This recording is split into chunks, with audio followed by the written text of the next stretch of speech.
Çoxsəsliliyin səsi Araz News radiosunu dinləyirsiniz.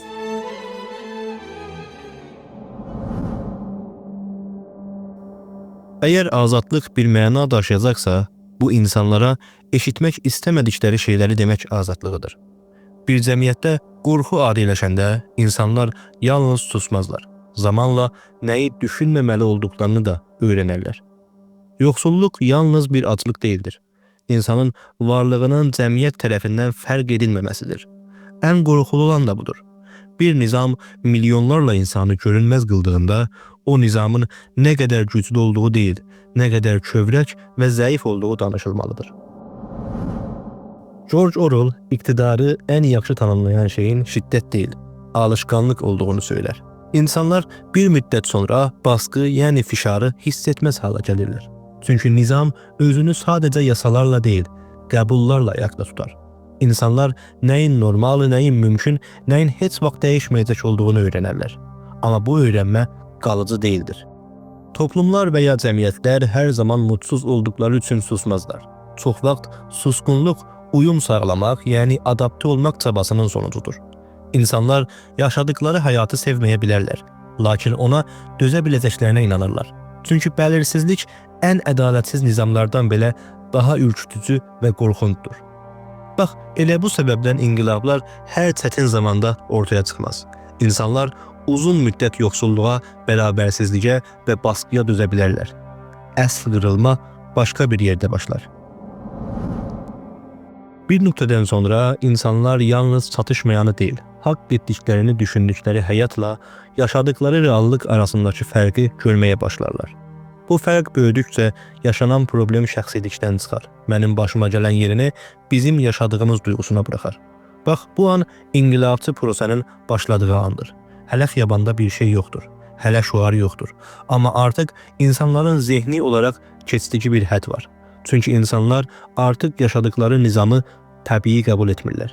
Qaydalar sorğulanar, səbəblər zəifləyər, itaət mənasını itirər, susqunluq huzurun deyil, birikimin əlaməti halına gələr. Mən Altay Urmulu. Siz Araz News radiosunun azadlıq və ədalət verilişini dinləyirsiniz. Bu verilişimizdə inqilabı romantik bir partlama kimi deyil, anlaşılabilən siyasi bir proses olaraq ələ alırıq. Yoxsulluğun nədən hər zaman inqilab yaratmadığını, baskının nədən bəzən nizamı qoruduğunu, bəzən isə çöküşə sürətləndirdiyini danışırıq. Və ən başdan bunu qəbul edirik. İnqilab xiyabanda başlamaz. İnqilab öncə insanların dünyanı qəbul etmə biçimi dəyişdiyində başlar. Cəmiyyətlər və ya toplumlar çox vaxt ən çətin günlərində ayağa qalxmazlar. Əksinə, ayağa qalxışlar genəlliklə daha yaxşısı mümkündür deyilən dönəmlərin dərhal ardından gəlir. Bu ilk baxışda qəribə görünür. Çünki insan inqilabı aclığın, yoxsulluğun və çarəsizliyin təbii sonucu sanır. Halbuki təyin edici olan yalnız şərtlər deyil, o şərtlərin necə qəbul edildiyidir. İnsanlar uzun müddət çatışmazlıq içində yaşamağa dözə bilərlər. Amma çatışmazlığı haqsızlıq kimi görməyə başladıkları anda dəngə və ya təvazun pozular. Gözləntilər yüksələr, təhsil, əmək və fədakarlıq qarşılığında daha adil bir həyatın mümkün olduğu düşünülər. Əgər bu gözləntilər qarşılanmazsa, ortaya çıxan duyğu sadə bir narazılıq deyildir. Bu, umudsuzluq və könül qırılmasıdır. Umudsuzluq öfkədən fərqlidir. Öfkə keçicidir. Umudsuzluq isə qalıcıdır. Çünki umudsuzluq insanın dünyaya dair qurduğu mənanın köçməsi ilə ilgilidir. Çalışsam olar, səbir etsəm düzələr, biraz da gözləsək dəyişər düşüncələri yerini başqa bir suala buraxar. Ya heç düzəlməzsə?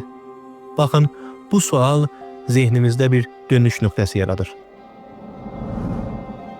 Bəzi dönəmlərdə cəmiyyətlər irəliləyiş yaşar.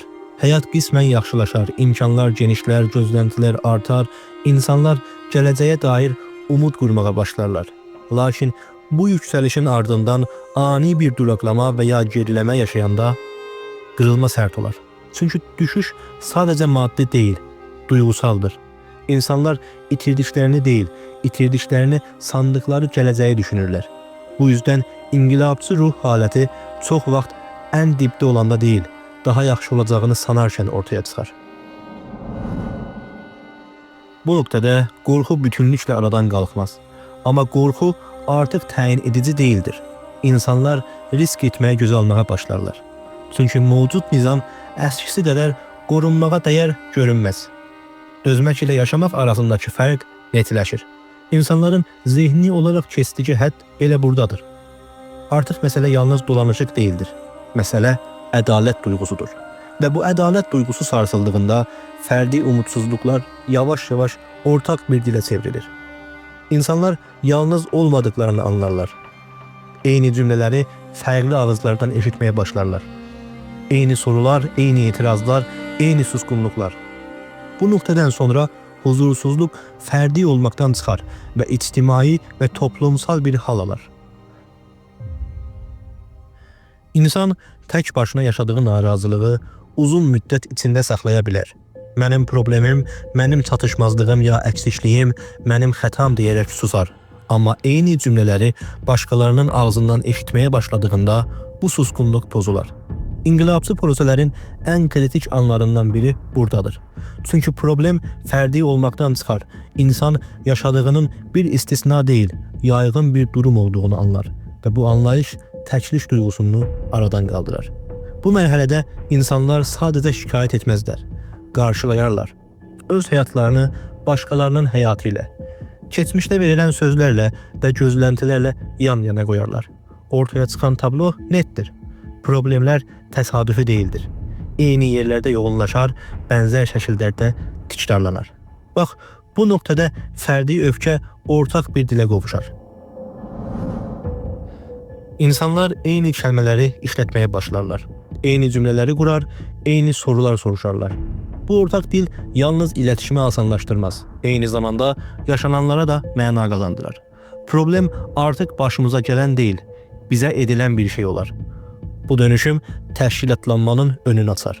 Amma təşkilatlanma sadəcə fiziki olaraq bir yerə gəlmək deyildir. Əsl təşkilatlanma zehni uyumdur. İnsanlar nəyə qarşı olduqlarını netləşdirdikcə, nə istədiklərini də daha açıq ifadə etməyə başlarlar. Bu prosesdə ideoloji çox vaxt yanlış anlaşıldığı kimi mübhəm şüarlardan ibarət deyildir. İdeoloji insanların yaşadıkları ədalətsizliyi izah edən bir çərçivədir. Nədən belə olduğunu, kimin yararına işlədiyini və nədən dəyişdirməli olduğunu anladar. Təşkilatlanma gücləndikcə bu çərçivə netləşər. Bəlirsiz etirazlar yerini daha somut və müəyyən hədəflərə buraxar. Dağınıq öfkə, yön və cəhət qazanar. Artıq insanlar yalnız narazı deyirlər. Onlar inanıblar. Bu nizamın dəyişməsi gərəkdiyinə inanıblar. Və bu inanc çox kritik bir sonucu bərabərində gətirir. Mövcud nizamın məşruiyyəti sorğulanmağa başlayır. İnsanlar qaydalara nədən uymaqları gərəkdiyini soruşurlar. Yasalar ya qanunların kimin üçün var olduğunu, kimin əleyhinə işlədiyini düşünürlər. İtaət alışqanlıq olmaqdan çıxır, şuurlu bir tərcihə çevrilir və bu tərcih get-gedə daha çox insan tərəfindən paylaşılır. Baxın, bu nöqtədə ictimai huzursuzluq adi bir narazılıq olmaqdan çıxır. Artıq ortada ortaq bir şuur vardır. Bu şuur susqun qalmağı deyil, mənalı bir qarşı duruşu mümkün qılır. Heç bir nizam yalnız güc ilə ayaqda qalmaz. Güc itaəti təmin edər, amma məşruiyyət itaəti mənalı qılar. İnsanlar bir nizama hər zaman inanaraq itaət etməzlər. Çox vaxt alışqanlıqla, zorluqla və ya başqa bir seçənək görmədikləri üçün itaət edərlər. Lakin nizam özünü haqlı göstərə bilmədiyi anda bu itaət zəiflər. Qaydalar əskisi kimi savunulmaz. Yasaqlar əskisi qədər inandırıcı olmaz. Bu aşınma səssiz başlar. Öncə səbəblər zəiflər, sonra sözlər tikrara düşər. Ən sonunda da inanma yerini buyruğa, yəni əmrə buraxar. Baxın, bu nöqtədə məşruiyyət görünməzliyini itirir. İnsanlar artıq yalnız nə edilməli olduğunu deyil, nədən edilməli olduğunu soruşurlar. Bu soru yayıldıqca nizamın özünə olan güvəni sarsılır. Çünki iqtidar cavab vermək məcburiyyətində qaldığında savunma halına keçər. Baskı bu yüzdən artar, amma baskı hər zaman nizamı sağlamlaşdırmaz. Qısa müddətdə susqunluq yaradar, uzun müddətdə isə birikimi sürətləndirir. İnsanlar susarlar, amma inanmazlar. Görünürdə uyum vardır, içəridə isə qopuş dərinləşir. İtaət artıq onay ya təsdiq mənasına gəlməz. Bu ayrım nizamın ən zəif nöqtəsidir. Məşruiyyət buhranı dərinləşdikcə iqtidarın öz iç təvazunları da zorlanar. Eyni quruluş içində fərqli hesablar edilir, fərqli yollar önərilir, qərarlar gecikir, ziddiyyətlər artır. Cəmiyyət bu çatlaqları hiss etdiyində çox önəmli bir şey olur. Dəyişimin imkansız olmadığı düşüncəsi yayılmağa başlayır. Bu düşüncə qorxunun tək başına təyin edici olmasının qarşısını alır. İnsanlar hələ də risk görürlər, amma risk əskisi qədər caydırıcı deyildir. Çünki mövcud nizam artıq qorunmağa dəyər görünməz. Dözməyin maliyyəti dəyişimin maliyyətinə yaxınlaşar. Bu dönüm nöqtəsində huzursuzluq başqa bir hala çevrilir. Artıq məsələ yalnız şikayət etmək deyildir. Artıq məsələ qəbul etməməkdir. Məşruiyyətini itirən bir nizam dərhal yıxılmaz, amma əskisi halı ilə də davam edə bilməz. Bu arada keçən zaman təyin edici bir sorunu önə çıxarır. Bu çözülmə dağınıq bir narazılıq olaraqmı qalacaq, yoxsa təşkilatlı bir siyasi dönüşümə mi çevriləcək? Bu sorunun cavabı yalnız cəmiyyətdə deyil, dövlətin zərfiyyətində, təşkilatlanmanın gücündə və liderlik bacarığında gizlidir.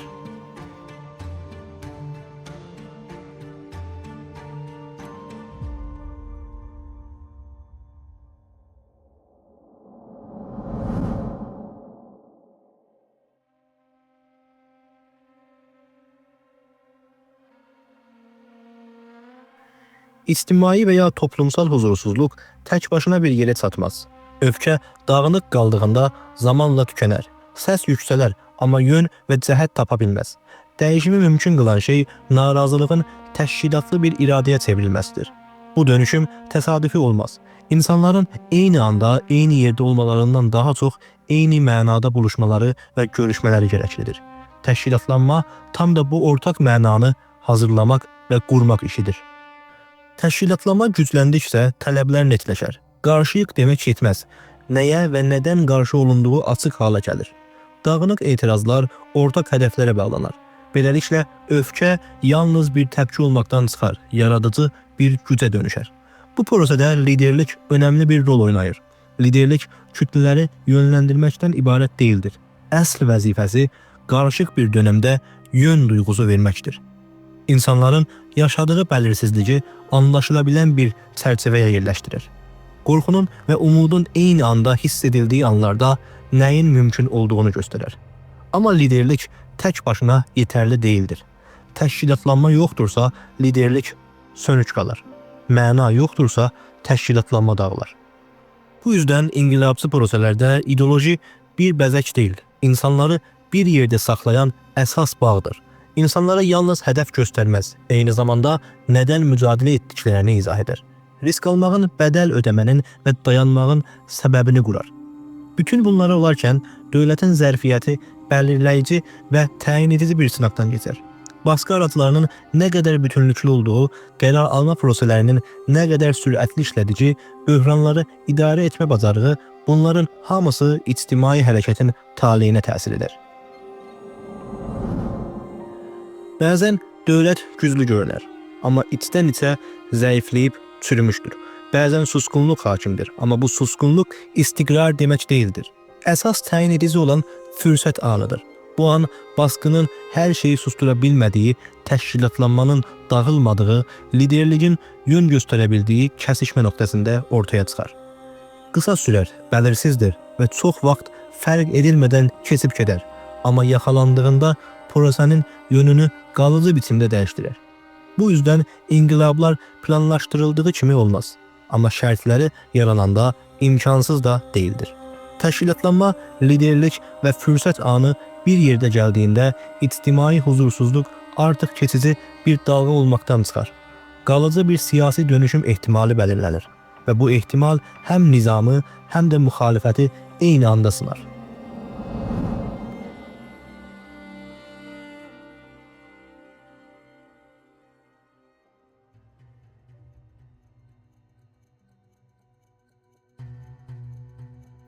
Tarixdə bəzi inqilablar vardır ki, ilk baxışda şaşırtıcıdır. Çünkü bu inqilablar baskının en sert olduğu anlarda değil, baskının yumuşaldığı, umutların arttığı dönemlerde ortaya çıkar. İnsan bunu soruşar. Madem şərtlər yaxşılaşırdı, neden insanlar səbr etmədi? Bu sualın cevabı inqilabları anlamak için kritik bir qapı açar. Bir cəmiyyət uzun müddət baskı altında yaşaya bilər. Hətta ağır şərtlərə də alışa bilər. Amma eyni cəmiyyət qısa bir yaxşılaşma yaşadıktan sonra əski nizama dönmək məcburiyyətində qalarsa, bu geri dönüş çox daha sarsıntılı olar. Çünkü artık insanlar yalnız yoksulluğu değil, itirdiklerini, düşündükleri imkanları görürler. Gözlenti yüksəlibdi. Umud qurulubdu. Gələcək ilk dəfə somutlaşıb və müəyyənləşibdi. Ve tam bu noktada gelen umutsuzluk adi bir geriləmə değildir. Bu, insanların zihninde qurduqları gələcəyin əllərindən alınması kimi hiss edilir. Ona göre de təpki daha da sərtləşir. Çünkü artık mesele dolanışıq değil, qurur ve ədalət məsələsidir. Bu cür dönemlerde nizam en zayıf halini yaşayır. Çünkü insanlar əskiyə razı olmazlar. Zaten həmişə belə idi demək mümkün değil. Cəmiyyət bir dəfə başka bir ehtimali gördükten sonra onu unutmaz. Yaxşılaşma gözləntisi sistemi gücləndirmədiyi kimi qarşılanmadığında onu zəiflədər. Bu noktada önemli bir şey var. İnsanlar nizamın değişmez olmadığını artık özleri tecrübe etmiş olurlar. Ve bu tecrübe qorxudan daha da təsirlidir. Çünkü qorxu insanı durdurar. Ama umutsuzluk ve könül kırılması insanı hərəkətə məcbur eder. Ona göre de bazı inqilablar en qaranlıq anlarda değil, nispeten aydınlık bir dönemin dərhal ardından gəlirlər. İnsanlar artık nəyi itirdiklerini değil, nəyə layık olduklarını danışırlar. Bu qırılma psikolojik bir prosedir, ama sonuçları siyasıdır. Ve tam burada başka bir soru ortaya çıkır. Bu qırılma her zaman inqilaba mı yol açar? Yoksa bazı durumlarda bu enerji bastırılar, yönsüzləşər veya dağılar mı? Cevap artık yalnız cəmiyyətdə ve toplumda değil, dövlətin gücündə, quruluşunda ve iç təvazunlarında gizlidir. İctimai ve toplumsal huzursuzluq tək başına belirleyici ve təyin edici değildir. Tarixdə bir çox cəmiyyət və millətlər ağır baskılar ve dərin yoxsulluqlar yaşamış, amma inqilab yaşamamışlar. Bu fərqi yaradan şey çox vaxt siyasi sahənin necə işlədiyidir. Hər şeydən öncə dövlətin zərfiyyəti belirləyicidir. Dövlət yalnız baskı uygulayan bir quruluş değildir. Eyni zamanda böhranı idarə etmə, tələbləri öz içində əritmə və zamanı öz xeyrinə işlətmə gücünə malikdir. Bu zərfiyyət güclü qaldıqca ictimai hərəkətlər ya bastırılar ya da yavaş-yavaş dağılar. Zor arazı, yani baskı sistemi bütünlüklə işlədiyində nizam özünü yenidən tolid edər. Ama bu zərfiyyət zəiflədiyində tablo dəyişər. Baskı araçları arasında uygunsuzluq yarandığında, qərar alma prosesləri yavaşlandığında veya uygulama ile söz arasındaki fərq böyüdüyündə dövlətin gücü parçalı hala gəlir. Cəmiyyət bunu hiss etdiyi zaman qorxu tək başına yeterli olmaktan çıxar. Çünkü insanlar artık yalnız gücü değil, zəifliyi de görürlər. Bu noktada ikinci unsur işe düşer. Elit bölünməsi, yani hakim təbəqənin parçalanması. Heç bir iktidar bloku tək başına bir parça değildir. Lakin bu fərqliliklər çox vaxt görünməz və gizli tutular. Böhran dönemlərində isə bu çatlaqlar üzə çıxar. Eyni quruluş içində fərqli həll yolları müəyyən olar, fərqli hesablar edilər, qərarsızlıqlar artar və ziddiyyətlər görünür halə gələr. Cəmiyyət üçün bu çox kritik bir andır. Çünkü ilk dəfə belə bir düşüncə yayılar. Bu nizam sandığımız qədər sağlam və güclü değildir. Elit bölünməsi inqilabı birbaşa yaratmaz, amma siyasi fürsət sahəsi açar. İctimai hərəkətlər üçün manevr sahəsi genişlənər. Susqunluq yerini tərəddüdə, tərəddüd isə yerini açıq mübahisəyə buraxar. Ancaq burada belirleyici ve təyin edici bir üçüncü unsur var. O da təşkilatlanmadır. Təşkilatlanma yoxdursa, siyasi fürsət boşa gedər. Dağınıq öfkə, yön və cəhət tapa bilməz. Kütlələr və millət bir yerə gəlsə belə, bu birlikdəlik qalıcı olmaz. Çünki inqilabçı proseslər öz-özlərinə qabağa getməzlər. Onları irəli aparan şey ortaq hədəflər, net tələblər və sürəklilik sağlayan quruluşlardır.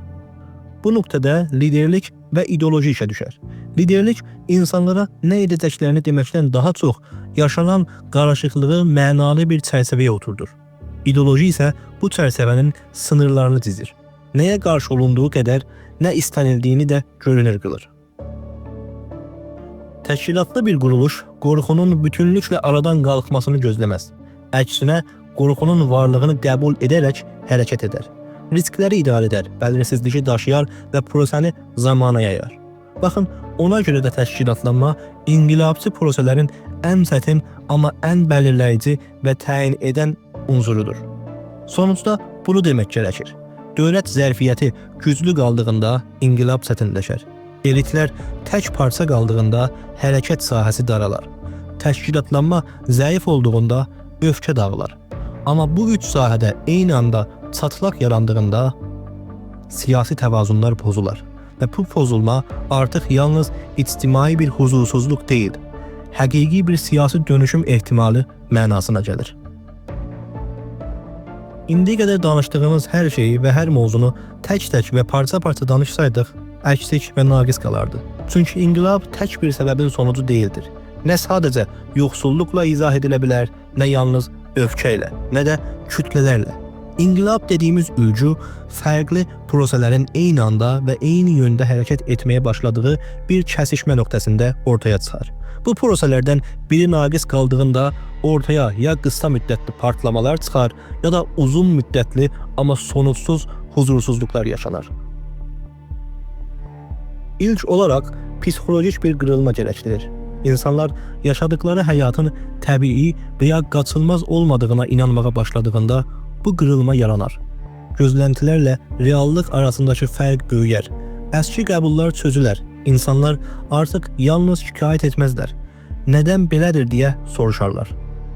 Amma bu zehni dönüş nöqtəsi də tək başına təyin edici və belirləyici deyildir. İkinci olaraq quruluşsal bir uyğunsuzluq görünür halə gəlməlidir. Qurumlar, dəyərlər və mənfəətlər arasındakı təvazun pozulduğunda problemlər keçici olmaqdan çıxar. Cəmiyyət yaşananların şəxsi deyil, sistematik olduğunu dərk edər. Bu dərk etmə huzursuzluğu qalıcı qılar və geri dönüşü çətinləşdirər. Yenə də bu iki unsur inqilabı otomatik olaraq tolid etməz. Əsl dönüm nöqtəsi siyasi sahədə yaşanar. Dövlətin baskı zərfiyyəti zəiflədiyində, böhranları idarə etmə bacarığı düşdüyündə və ya iqtidar bloku içində çatlaqlar yarandığında siyasi fürsət ortaya çıxar. Cəmiyyət nizamın dəyişməz olmadığını yalnız düşünməz, onu hiss edər. Bu nöqtədə təşkilatlanma belirləyici olar. Çünki təşkilatlanma yoxdursa, fürsət anı qaçar. Dağınıq öfkə bastırılar, yönsüzləşər və ya zamanla tükənər. Təşkilatlı bir quruluş isə bəlirsizliyi daşıyar. Qorxu ilə umudu eyni anda idarə edə bilər. İnqilabçı an tam olaraq burada doğar. Artıq zehni olaraq o hədd daşılıbdır. Quruluşsal gərginlik qalıcıdır. Siyasi fürsət ortaya çıxmışdır. Bu üç unsurun birlikdə olmadığı durumlarda inqilab deyil, yalnız huzursuzluqlar olar. Aksiyalar və ya təzahüratlar yaşanar, öfkə yüksələr, amma nizam özünü yenidən bərpa edər. Ancaq bu üçü eyni anda kəsişdiyində artıq məsələ olarmı sorusu deyildir. Məsələ necə və nə yöndə ilərləyəcəyi sorusudur. Bu an nə uzun sürər, nə də özünü açıqca elan edər. Çox vaxt qarışıqdır, bəlirsizdir və yorucudur. İnsanlar eyni anda həm umutlu, həm də didərgindirlər. Gələcək net deyildir, amma keçmiş də artıq geri gəlməyəcək qədər uzaqlaşıb. Bu yüzdən inqilabçı proseslər ağ-qara deyil, qətiyyət deyil, ehtimal barındırır. Və bu ehtimal cəmiyyətin necə davranması qədər iqtidarın necə qarşılıq verməsi ilə də formalaşar. İndiyə qədər inqilabı tək-tək parçalara ayıraraq incələdik. Psixolojik qırılmaları, quruluşsal uyğunsuzluqları və siyasi fürsət anlarını danışdıq. Bu nöqtədən sonra edilməli olan şey bu çərçivəni somut və müəyyən bir bağlayışa diqqətlə uyğulamaqdır. Güney Azərbaycan məsələsi tam da burada ələ alınmalıdır. Nə romantik bir anlatım ilə, nə də ön yargılarla. Öncə psixolojik eksənə, yəni psixolojik mehvərə baxmaq gərəkir.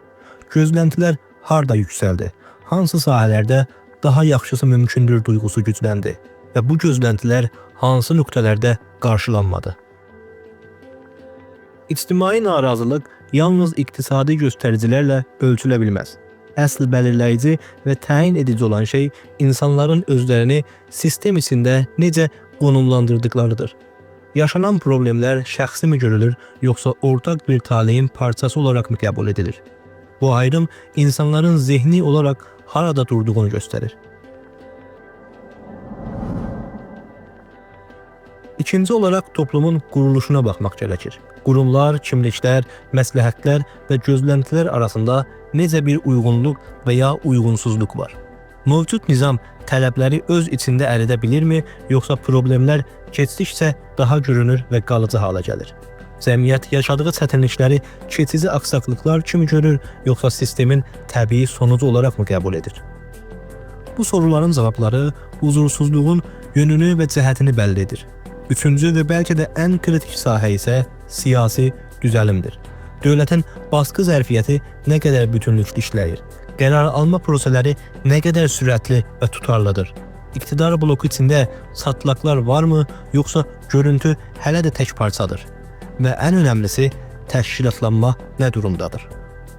Öfkə, nifrət və narazılıq tək başına bir yerə çatmaz. Bu duyğular ortaq hədəflərə, net tələblərə və sürəklilik sağlayan quruluşlara dönüşmədiyi sürəcə siyasi sonuc tolid etməz. Dağınıq təpkilər bastırıla bilər, yönsüzləşə bilər və ya zamanla təsirini itirə bilər. Bu yüzden məsələ olarmı olmazmı kimi sadə sorular deyildir. Əsl məsələ hansı unsurların bir yerə gəlib hansıların hələ əksik qaldığıdır. İnqilabçı durum ilə inqilabçı sonuc arasındakı fərq tam olaraq burada ortaya çıxar.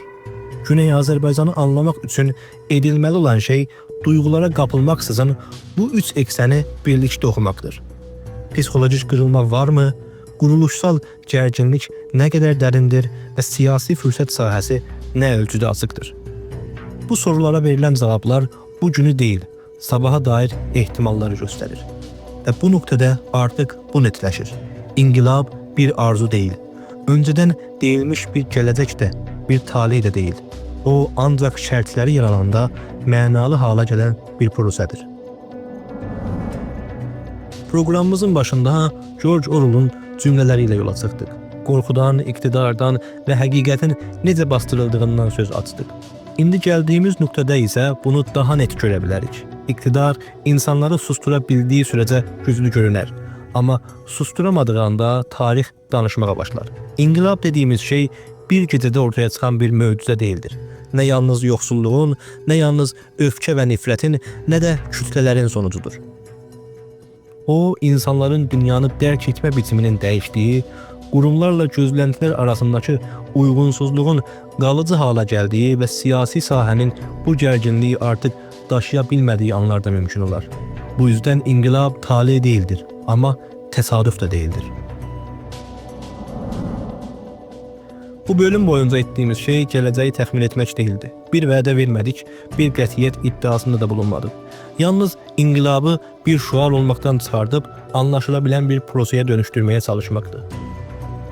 Çünkü ancaq anlaşılan bir konu mübahisə edilə bilər. Ancaq mübahisə edilən konu üzərində düşünülər və ancaq üzərində düşünülən konu insanlara həqiqi bir yön duygusu qazandırar. George Orwell'un sözləri hələ də keçərlidir. Həqiqət ən çox qorxunun adiləşdiyi zamanlar itər. Amma eyni zamanda bunu da unutmamaq gərəkir. Həqiqət tamamen sustuğunda deyil, danışmağa başladığında tarix başlar və tarix o nöqtədən dəyişər.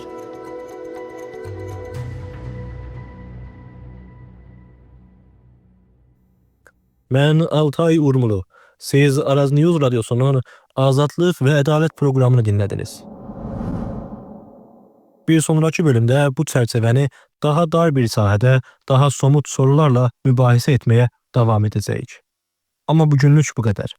Susqunluğun nə zaman pozulduğunu və pozulduğunda nələrin mümkün hala gəldiyini düşünərək.